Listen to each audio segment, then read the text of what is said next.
All right, GBMC, this is the video to find the winner of my Brett Favre Auto number 3 with inscription. So we'll check the time January 3rd at 7:43 p.m. We're going to go over to... he's got the praying sign. We're going to go over to the raffle and type live. That's funny. January 3rd, 7:43 p.m. 7:43 p.m. There's the list of our 10 entries. We're just going to randomize your names, and then whoever's on top after the final roll is our winner. So we need a dice roll of 5 or higher. That's not going to work.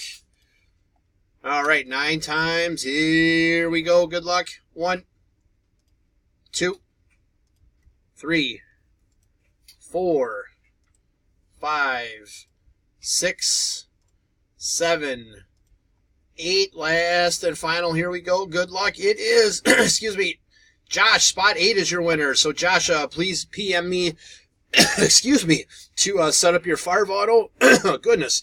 There is our verification code, our timestamp once again, January 3rd, 7:44 p.m. That's it, guys. Thanks.